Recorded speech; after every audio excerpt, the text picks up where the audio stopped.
तो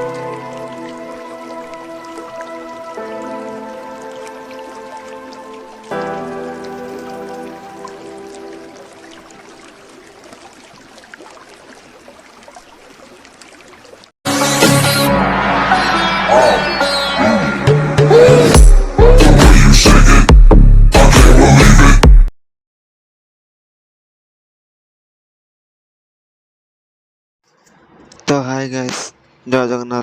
मु प्रशांत मु आउ एक ब्लॉग नहीं तो आम देखु राति 3टा 4टारू आम उठिक आम जाइए।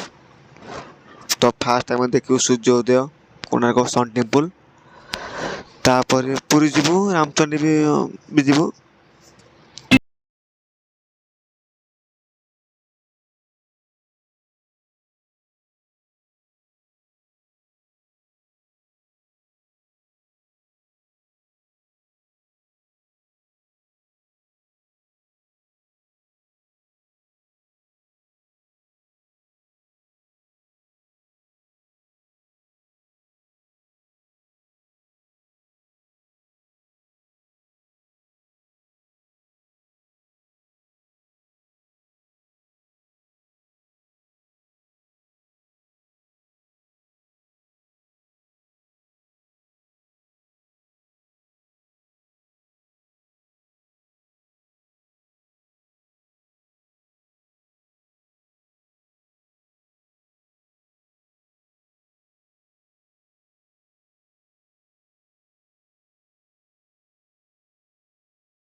चलू सन टेम्पल बा कोणार्क मंदिर, सूर्य मंदिर।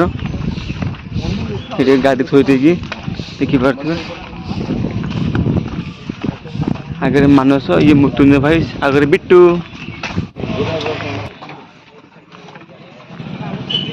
कैमरामैन दौड़ी दौड़ी कष्ट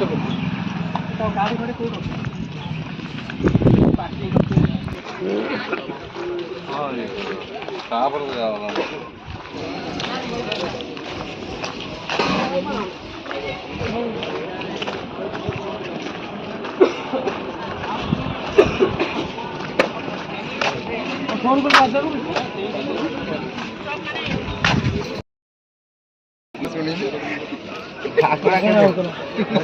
स्टार्ट केजाई कथा गुला 30 टा 60 टका देखा बेटी मागणा थलो मंदिर मागणा एठी हमर सेफ्टी थे।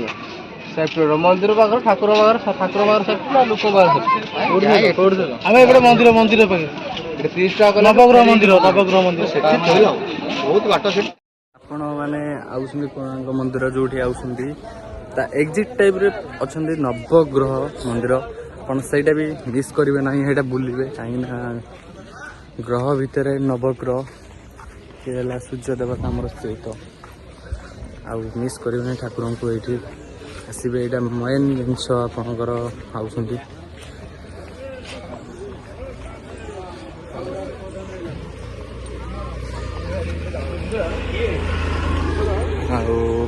एबे तो आम प्रस्थान करछे गाड़ी पाखु जा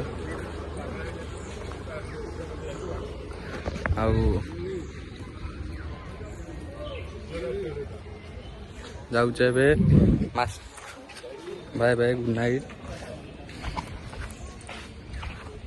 हेलो हाय नमस्कार। आम ए सूर्य मंदिर पाखे आम हो गले आउ मास्टर आमर टिकेट खर्च सब किसी बहन कर आम टीम भी आउसंदी मास्टर आगे आगे जाऊँ पीसा आमर आगे आगे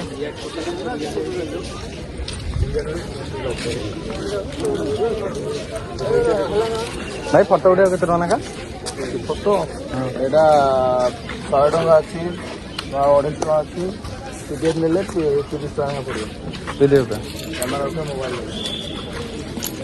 हाँ हाँ आपण मैंने फोटो उठे कहते मो फोन भी अच्छी फोन में फोटो उठातु 100 टका जमा देते ना 100 टका दबा अपेक्षा खाईदबा भल निज मोबाइल क्वालिटी अच्छी आउ कि ना आबे तो एचडी रेमिंग आप करदे। आउ प्रशांत बाबू कौन कहते धरू कौन प्रशांत बाबू कहतु आम ए ପହଞ୍ଚିଗଲେ ସନ୍ ଟେମ୍ପୁଲ। ମୁଁ ଫାଷ୍ଟ ଟାଇମ୍ ଏଠିକି ଆସିଥିଲି ଏଇଟା କହିଥିଲି। ଆମେ ଏବେ ଆସିଲେ ହଁ କୁହ। ଆମେ ଏବେ ଆସିଲୁ ସନ୍ ଟେମ୍ପୁଲ ଟିକେଟ୍ 50 ଟଙ୍କା। ଆଗରୁ କୋଉଟା ଥିଲା କି 10 ଟଙ୍କା ଥିଲା କି ମାଗଣା ବି ଥିଲା। ଏବେ ଯେହେତୁ ସବୁ ରେଟ୍ ବଢ଼ିଲା, ଏବେ ସବୁ ରେଟ୍ ବଢ଼ିକି ଏବେ 5, 10, 15 ସବୁ ହେଇଛି। ଏବେ ରେଟ୍ ବଢ଼ିଯାଇଛି। ମୁଁ ତ କେବେ ତ ଆସିନି, ଆଜି ଫାଷ୍ଟ ଟାଇମ୍ ପାଇଁ ମୁଁ ବି ଆଉଛି। ଓହୋ, ଶ୍ୱଶୁରଙ୍କର ହେଇକି ତମେ ଆସିପାରିଲନି ଏତିକି ଜମା? ଆସିପାରିଲିନି। ହଉ।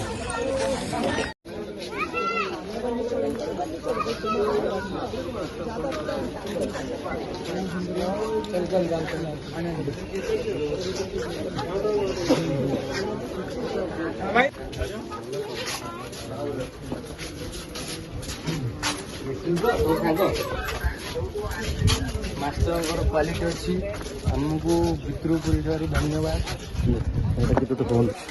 ଦେଖ ଆଗ ଉଠି ହ୍ୟାଲୋ ନମସ୍କାର। ଆପଣ ଦେଖିଥିବେ ଏଇଟା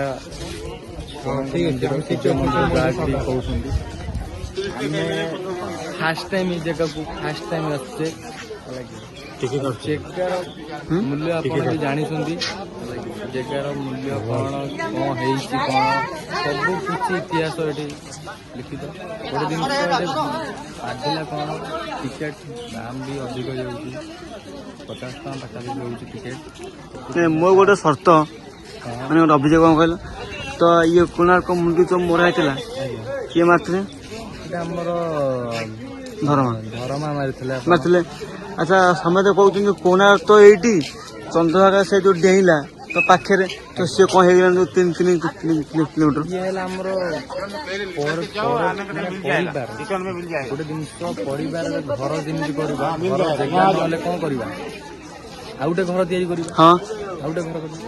ସେମିତି ଇଏ ଆଗ ଅଞ୍ଚଳ, ଇଏ ଆଜିକା ଡେଟ୍ରେ ନୁହଁ, ଇଏ 1000 ବର୍ଷ ନହେଲେ 100 ବର୍ଷ ତଳର କଥା। ଏଠି ସମୁଦ୍ର ପାଖାପାଖି ଥିଲା। ସମୁଦ୍ର ପାଖାପାଖି ଏଠି ଡଙ୍ଗା ବି ଚାଲୁଥିଲା। ଡଙ୍ଗା ବି ଚୁମ୍ବକ ଭିଡ଼ିକି ଆଣୁଥିଲା ଏଇ ଜାଗାକୁ।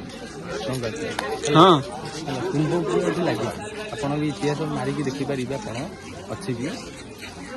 ଆଉ ଆସନ୍ତୁ ତାପରେ ଆପଣ ମାନେ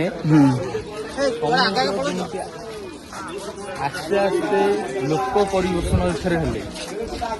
ପରିବର୍ତ୍ତନ ହେଲାରୁ ଆସ୍ତେ ଆସ୍ତେ ପରିବର୍ତ୍ତନ ହେବାରୁ ସମୁଦ୍ର ଆସ୍ତେ ଆସ୍ତେ ଦୂରେଇ ଗଲା ହେଲା। ପାଖାପାଖି 7-8 କିଲୋମିଟର, ପାଖାପାଖି 4 କିଲୋମିଟର ଦୂରେଇ ଗଲା ସମୁଦ୍ର। କାହିଁକି ନା ବାନ୍ଧ ଆସ୍ତେ ଆସ୍ତେ ସୃଷ୍ଟି, ପାଣି ବି ସୃଷ୍ଟି, ଗୋଟେ ଲୋକ ବି ଆସ୍ତେ ଆସ୍ତେ ଜନସଂଖ୍ୟା ବଢ଼ିଲା, ଲୋକ ପରିବେଶ କଲେ ଏଠି। ତାହା ବି କିଛି ତାକୁ ସାଇଡ୍ କରିବା ପାଇଁକା ଜାଣିଲେ ଏଠି ଆମେ ଠାକୁରଙ୍କ ଆମର ପରିପୂର୍ଣ୍ଣ ହେଇଛନ୍ତି। ଆମେ ଆକୁ ସୁରକ୍ଷା ଦେବା ପାଇଁକା ସମୁଦ୍ରକୁ ଆମେ ଗୋଟେ ସାଇଡ୍ କି କରିବାକୁ ପଡ଼ିବ। ସାଇଡ୍ କଲେ ଆମ ଭଗବାନ ଏଠି ରହିପାରିବେ ନାହିଁ, ବୁଝିପାରିଲେ? ସେଥିପାଇଁକା ଆମ ଲୋକ ସମୁଦ୍ରକୁ ସାଇଡ୍ କରିବା ପାଇଁକା ଚାହିଁଲେ, ଆଉ ଏଠି ପରିବେଶ କରିକି ଉନ୍ନତରେ ରହିବ। ପାଖାପାଖି ଏରିଆରେ ଡଙ୍ଗା ଜାହାଜ ସବୁ ଚାଲୁଥିଲା। ଆଉ ଆପଣ ସେଠାରୁ ତାଙ୍କର ଚୁମ୍ବକୀୟ ଲାଗିଗଲା, ଚୁମ୍ବକ ବି କଡ଼ା ହେଇଥିଲା। ଏଟାକୁ ତାକୁ ନେଇଗଲେ ଇଂରେଜ ମାନେ ନେଇଗଲେ ଆପଣଙ୍କୁ। ଆଉ ଗୋଟିଏ ଜିନିଷ ମାନିବାକୁ ପଡ଼ିବ, ବୁଦ୍ଧି ଛୋଟ ନୁହଁ, ବଡ଼ ନୁହଁ, ସମସ୍ତଙ୍କ ପାଖରେ ସମାନ। ଆମେ ଜୀବନରେ ଭାବିବା ନାହିଁ ଛୋଟ ପିଲାଠୁ ମୁଁ କାମ ଶିଖିବି, ନା, ଇଏ ବି ଗୁରୁ, ବଡ଼ ହେଲେ ବି ଗୁରୁ, ସମସ୍ତେ ଗୁରୁ। କାମ ଆମ ଜୀବନରେ କାମ ଶିକ୍ଷା ହେଲା ମେନ୍ ଜିନିଷ ହେଲା। ସେଇ ଧରମା ଜୀବନର ଓଡ଼ିଶାର ମେନ୍ ଲୋକ ଗୁରୁର ଶିକ୍ଷା ଦେଇକି ଗଲା। ଛୋଟ ମାନେ ଜୀବନ ଦେଇକି ଶିକ୍ଷା ଦେଇକି ଗଲା। ମୁଁ କାମ କରିଛି ପଛେ, କାମ କେହି ଗୁଣ ଗାଅ ନାହିଁ, ସେ ଗୁଣ ସମସ୍ତେ ଗାଇକି ଅସଂଖ୍ୟ ଲୋକ ଇଣ୍ଡିଆ ବାହାରୁ ଲୋକ ଆସିକି କୋଣାର୍କ ମନ୍ଦିର ଦେଖିବାକୁ ଆଉଛନ୍ତି। ଅସଂଖ୍ୟ ଲୋକ ଇଂରେଜ ମାନଙ୍କ ପାଇଁକା, ବାହାର କଣ୍ଟ୍ରି ପାଇଁକା 200-500 ଟଙ୍କା ଟିକେଟ୍, ଓଡ଼ିଶା ଲୋକଙ୍କ ପାଇଁକା 50 ଟଙ୍କା ଟିକେଟ୍। ସେଥିପାଇଁ କିନ୍ତୁ ଲୋକ ପ୍ରବଳ ଭିଡ଼ ଆପଣ ଦେଖିପାରିବେ। 500-1000 ଟଙ୍କା ଟିକେଟ୍ କରିକି ଆସିବେ। ବହୁତ କିଛି ଅଛି, ଆମେ ବି ବେଶୀ କିଛି ଜାଣିନୁ ଆମେ ବି। ମାନେ ଗୋଟେ ସେ ଗୋଟେ ଛୋଟ ପିଲା ଆଜ୍ଞା ହେଲା କି ମାନେ ଯୋଉଠି 1200 ବଢେଇ କାମ କରୁଥିଲେ ମାନେ ମୁଣ୍ଡି ଅବଶ୍ୟ ଲାଙ୍ଗୁଳା ନରସିଂହ ଦେବକୁ ରାଜା ସେତେବେଳେ ଥିଲେ ନା ନାଇଁ ଆଜ୍ଞା ଆଜ୍ଞା ହଁ। ଥିଲେ ତ ତାଙ୍କ ଅଣ୍ଡର ସେଇ ସବୁ କାମ ସବୁ ଯୋଉ ଚାଲିଥିଲା 1200 ବଢେଇ ମୁଣ୍ଡି ଯୋଉ କାମ କରୁଥିଲେ। ଆଚ୍ଛା ମୁଣ୍ଡି କେହି ମାରି ପାରିବେ ରାଜା କହିଲେ ଯିଏ ମୁଣ୍ଡି ନ ମାରିବ 1200 ବଢେଇ ମାନେ କଟା ହବ କି ହାତ କଟା ହବ କି ଯାହା କଟା ହବ କି 1200 ବଢେଇ ଜୀବନ ଯିବ। ଆଚ୍ଛା ବିଶୁ ମହାରଣା ପୁଅ ହଉଛି ଧର୍ମା ବିଶୁ ମହାରଣା ପୁଅ ହଉଛି ଧର୍ମା। ତ ସିଏ ତା ମା କହିଲା ବାପାକୁ ମୁଁ କେଉଁ ତ ଦେଖିନି ବୋଉ ନା ତୁ କଣ ଯାଇପାରିବୁ ତୁ ଗୋଟେ କାମ କରେ ନା ବାରି ବଡ ଗୋଳିବୁ ବୁଝିଲ ନା ବାରି ବଡ ଗୋଳି ତୁ ନେଇକି ଚାଲେ। ତ ସେଇଠୁ ତାପରେ ତତେ ଚିହ୍ନିବ ମୋ ପୁଅ ବୋଲି ନା କଣ। ତ ଇଏ ତାର ଗାମୁଛାରେ ବାନ୍ଧିକି ବାରି ବଳ କରି ନେଇକି ସେ ଆସି ଯେତେବେଳେ ଆସି ପହଞ୍ଚିଲା 1200 ବଢେଇ ବାପା କାହିଁ ଏମିତି ପଚାରି ଇଏ ସେଠୁ ତା ପାଖରେ ଯାଇ ପହଞ୍ଚିଛି କୋଉଠି ବିଶୁ ମହାରଣା ପାଖରେ ପହଞ୍ଚିଛି। ତ ସିଏ ଯେତେବେଳେ ପହଞ୍ଚିଛି ସେଠୁ ଇଏ କହିଲା ଛୋଟ ପିଲାଟା ବାରି ବଳ କରି ଅଛି ସେ ଇଏ ତ ଆମ ଗଛ ବାରି ବଳ କଲି ତୁ କହିଲା ବାପା ପୁଅ ସେ ସେଇଠି ମିଳନ ହେଲେ। ସେଠୁ ସେମାନେ ବି ବହୁତ ଟେନସନରେ ଥିଲେ କଣ କହିଲ ନା ମୁଣ୍ଡି କିଏ ମାରିବ ସିଏ ତୋଳା ସିନା ହେଇଗଲା ଯୋଉ ମାନେ ତୋଳା ହେଇଗଲା ରାଜା କହିଛନ୍ତି ରାତି ପାଇଲେ ମୁଣ୍ଡି ମରାହବ ନହେଲେ ସମସ୍ତଙ୍କୁ କଟା ହବ। ଇଏ କହିଲା ମୁଁ ମାରିବି ତୁ ଗୋଟେ ଆମେ ଏତେ ଜଣ କାମ କରି ଆମେ ପାରିଲୁନୁ ତୁ ପାରିଦେବୁ ବାପା ମୁଁ ପାରିଦେବି ମୁଁ ପାରିବି କିନ୍ତୁ ମୋ ନାଁ ରହିବ ତ ତମେ ସବୁ ଯୋଉ କରୁଛ ରାଜା ନାଁ ରହିବ ମାନେ ମୁଁ ତାପରେ ମୁଁ ଡେଇଁ ପଡିବି ସମୁଦ୍ରକୁ ଆଉ ନା ଯେମିତି ମୋର ନ ହବ ରାଜା ଜାଣିବେ ତମେ ସବୁ କରୁଛ ମୁଣ୍ଡି ତମେ ମାରୁଛ। ଗୋଟେ ଜିନିଷ ଜୀବନରେ ବି ଗୋଟେ ଛୋଟ ତମେ ବି ଆଜିକା ଡେଟରେ କାମ କରୁଛ ବଡ ବଡ ଜାଗାରେ କାମ କରୁଛ ସିନିୟର ଅଛ ଜୁନିୟର ଅଛ ତମେ ଗୋଟେ ଜାଗାରେ 10 ବର୍ଷ କାମ କରୁଛ 5 ବର୍ଷ କାମ କରୁଛ କାମ କରିସାରିଲା ପରେ ଗୋଟେ ଆଜିକା ଛୁଆ ଆସିକି ସେ କାମକୁ ସେ କରିଦବ ତମେ କାମଟା କରିପାରିବନି ତମ ସେଠି ମ୍ୟାନେଜର ହଉ ତମ MD ହଉ ଯିଏ ମାଲିକ ହଉ ସେଠି କଣ ଭାବିବ। ମୋର ଗୋଟେ 5 ବର୍ଷ ପିଲା ସିଏ ରହିକି କାମ କରିପାରିଲାନି ଆଜିକା ଛୁଆ ସିଏ କାମ ନ ଜାଣିକି କାମ ଟିକେ ଶିଖିଛି କଣ ନାହିଁ ସେ ଆଜି କରିଦେଲା ସେଠି କଣ ହବ ସେଠି ସେ 5 ବର୍ଷ ପିଲାକୁ ବାହାର କରିଦବ ନୂଆ ପିଲାକୁ ରଖିବ। ସେଥିପାଇଁ ଆଜିକା ଦିନରେ ସେ ଜିନିଷଟି ସେମ୍ ହେଲା କାହିଁକି ନା 1200 ବଢେଇଙ୍କର ସୁଖ ପରିବାର ସବୁ ଛାଡିକି ଆସିଥିଲେ ଏଇଠି କାମ କରିବାକୁ ରାଜାଙ୍କ ନିର୍ଦ୍ଦେଶ ହେଲେ ରାଜାଙ୍କ ଯାହା ଅର୍ଡର ଦେବେ ସବୁ ସେମ୍ ଜାଗାଟା ବି ପାଣି ଅଞ୍ଚଳ ଥାଏ ପାଣି ଥିଲା ହେଲା କି କରିବା କି ମୁସ୍କିଲ ଆଉ ଏଠି ସିମଟ ନାହିଁ ଆପଣଙ୍କ ରଡ ଛଡ଼ ନାହିଁ ସାଙ୍ଗେ ସାଙ୍ଗେ ପଥରକୁ ପଥର ଜଙ୍ଗ ହବ ତାପରେ ଆପଣଙ୍କର ଚୁମ୍ବକୀୟ ଲାଗିଥିଲା ଉଠେଇ ହଉନଥିଲା ସେ ସମୟର ଜିନିଷ ସିଏ ଘରେ ବସିକି ସେ ଜିନିଷକୁ ତା ବାପା ଯୋଉ କାମଟି କରନ୍ତି ସେତେବେଳେ ପୋଥି ଆମ ଜାତକ ଯୋଉଥିରେ ଲେଖା ହୁଏ ସେଥିରେ ଲିଖିତ ହିସାବ ଥାଏ କେମିତି କଣ ହୁଏ କଣ ନାହିଁ କେମିତି କଣ ମାନେ କାମଟା ହୁଏ ସେଥିରେ ଲିଖିତ ସେଇ ଜିନିଷଟାକୁ ସିଏ ସବୁବେଳେ ଚେଷ୍ଟା କରେ ଶିଖିଥାଏ ଜାଣିଥାଏ ସେଇ ଜିନିଷରେ ଆସିକି ସିଏ ଗଲା